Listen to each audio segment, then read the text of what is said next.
Hi, my name is Marie, and this is my speech of enrichment on the consumption of food in America.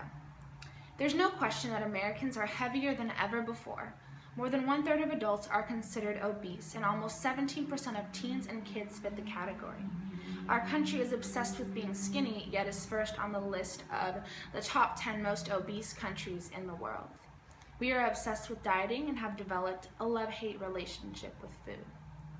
A number of diets have been created as a cure to obesity, including Weight Watchers, the Jenny Craig diet, the DASH diet, and the TLC diet. There's been all-carb diets, low-carb diets, vegetarian diets, no-dairy diets, but these are all quick fixes with only temporary results.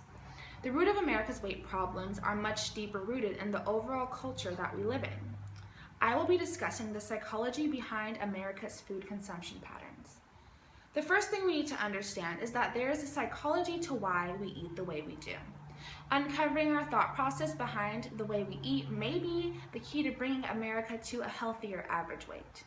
The French, for example, can enjoy food more than we do, and they actually eat foods that contain more fats, yet they are thinner.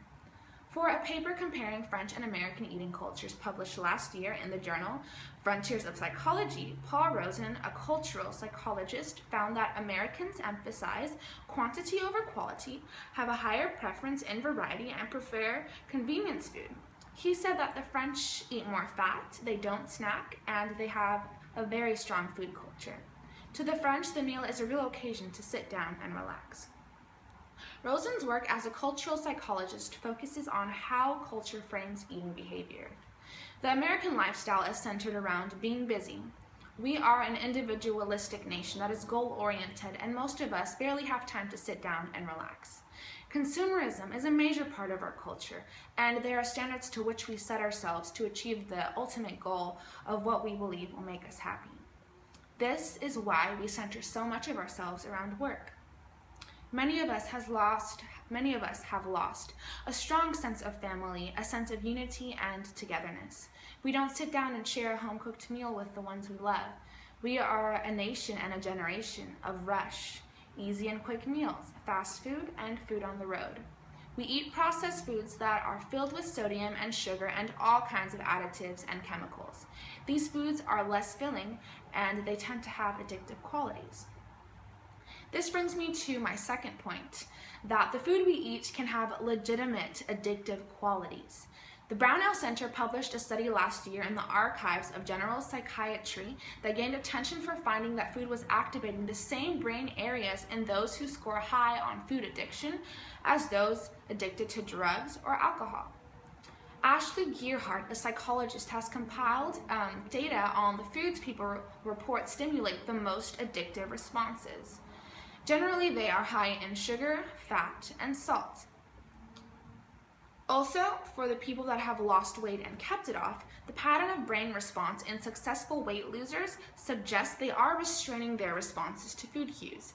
They exhibit a lot of cognitive control when looking at pictures more than normal weight or overweight people. This suggests that our brains have to be trained to resist certain foods that we consume once our bodies get addicted. Research scientist David Allison, a psychologist who directs the Nutrition Obesity Research Center at the University of Alabama, Birmingham, is working on the studies of cognitive demand. Early findings suggest that we may be draining our brains because we have more cognitively demanding lifestyles. Significant increases in the prevalence of obesity occurred over the past 30 years when computers and technology use exploded. Being constantly available to others, we are on mental overload, and that may be wearing out our self-control to resist food temptation. In other words, we are fueling our bodies with addictive foods and depleting our minds from being able to resist those temptations. My third point is how our country has turned food into a marketing tool.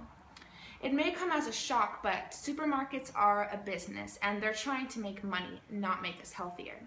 Psychologist Laura Spiteri-Cornish studies how foods are marketed to consumers and how that affects our decisions about what we eat.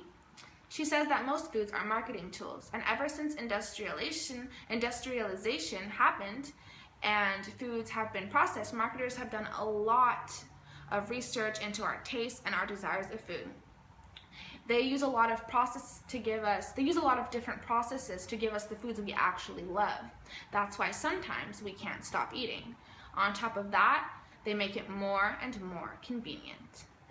Much larger portions are served in America than in France, and if we have more food on our plates, we mindlessly will eat more. Brian Wansink, a marketing professor who studied the psychology of how and why we eat the way we do for 15 years, has done research showing that if you serve a meal on a 10-inch plate, you will get full faster than if you serve food on a 12-inch plate. In either case, if you're asked afterwards if you're full, you think, I just ate a full plate of food, so yes. This proves that we can actually trick our brain into eating less, just like the food industry has been tricking our brains into eating more. In conclusion, the problem of obesity is much greater than just a personal problem for many Americans. It is a cultural problem. Our culture has a huge impact on what we eat and why we eat the way we do. Being aware of this fact will give you more control of maintaining a healthy diet. A healthy diet is the byproduct of a healthy lifestyle. So if you change your lifestyle, your eating habits will follow. Thank you.